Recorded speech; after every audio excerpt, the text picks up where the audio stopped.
हरियाणा के भिवानी में आयोजित राष्ट्रीय सब जूनियर नेटबॉल प्रतियोगिता में झारखंड के नेटबॉल के खिलाड़ी, जो लगभग सभी खिलाड़ी गोड्डा जिले से ही थे, उन्होंने राष्ट्रीय स्तर पर झारखंड को सिल्वर मेडल दिलाया और सेकंड स्थान दिलाया।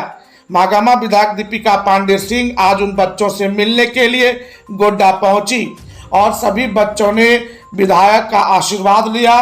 महागामा विधायक ने कहा कि मेरा पूरा प्रयास रहेगा कि नेटबॉल को राज्य के खेलों में प्राथमिक सूची में लाया जाए। उन्होंने जिला उपायुक्त भोर सिंह यादव से मिलकर के उन्होंने इस बात को कहा कि इन सबको मिलने वाली जो सरकारी सुविधाएं और प्रोत्साहन राशि है उसकी सूची तैयार की जाए और सरकार को भेजी जाए। मैं सरकार के स्तर से इस बात की अनुशंसा करूंगी कि इन बच्चों को प्रोत्साहन राशि और अन्य सुविधाएं मिलनी चाहिए जो कि अभी तक नहीं मिल पाई है। आपके द्वारा पहले भी प्रयास हुआ है कि इनको इसका जो रेमुनरेशन हो मिलना चाहिए, तो अब दोबारा इनका दूसरा ड्यूज होने वाला है। तो बिल्कुल, ये नेटबॉल के जो बच्चे अपने गोड्डा के हैं, जो मोनालिसा और गुंजन की कोचिंग में और अलग अलग हम लोगों के प्रखंड से जो बच्चे ट्रेन होकर के, आपको पता है विधानसभा में भी हम लोगों ने प्रश्न उठाया था। इनके लिए नहीं बल्कि और भी जितने खिलाड़ी हैं जो आज अलग अलग राज्य में जाकर के टूर्नामेंट खेल रहे हैं, राज्य का नाम रोशन कर रहे हैं। कुछ गेम पर तो सरकार का ध्यान है, कुछ पर ध्यान दिलाने की ज़रूरत है। इस वजह से हम लोगों ने सदन में भी बात उठाया और जो जिला के प्रशासनिक पदाधिकारी हैं उनको भी, और साथ ही साथ स्पोर्ट्स डायरेक्टर को, सचिव को और मंत्री जी से भी लगातार बात होती रही है।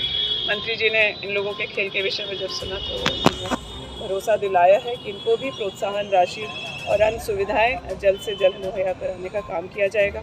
एक जिला से भी अनुशंसा जाता है और ऐसे भी जो हमारे स्पोर्ट्स से जुड़े बच्चे हैं वो प्रशासन के लोगों से भी संपर्क में होने चाहिए, ताकि हर बार उन लोगों को जिन चीज़ों का पर उनका अधिकार है वो मांगना ना पड़े। तो उस सामंजस्य के लिए, और ये बच्चे जिस दिन आए थे तो क्षेत्र में महागामा में कुछ ज़रूरी काम था, मैं इनकी खुशी में उस दिन शामिल नहीं हो पाई थी, लेकिन गोड्डा के लोगों ने जिस गर्म जोशी से उनका स्वागत किया, मैं उसके लिए भी धन्यवाद देना चाहती हूँ। उनको बच्चों का हौसला बढ़ाना चाहिए।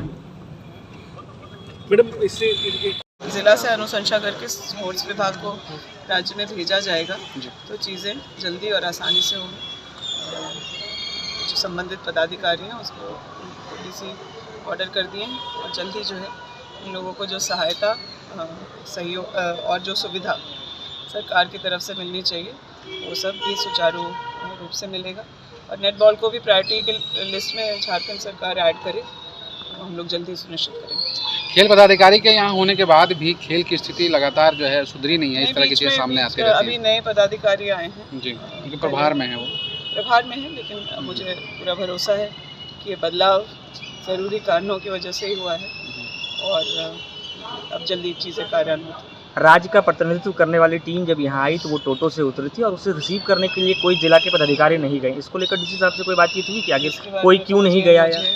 बताया भी नहीं। अच्छा, आपने पूछा भी नहीं तो हम ज़रूर पूछ लेते इस बात। मैम, बिजली व्यवस्था जो चरमराई हुई पूरे ज़िले में, उस पर देखिए, राज्य को बिजली कम मिल रही है और गोड्डा को भी जितना मिलना चाहिए बिजली वो नहीं मिल रहा है। हम लोग लगातार इसकी मांग कर रहे हैं, लेकिन जब तक केंद्र सरकार से जो हम लोग को सहयोग मिलना चाहिए, डीवीसी किस तरीके से राज्य सरकार को परेशान करती रही है, कर रही है, लेकिन इसका समाधान निकलेगा। अभी तो परेशानी है, सभी त्यौहार हैं, सरहुल, रामनवमी, ईद सब है, लोगों का रोज़ा चलेगा।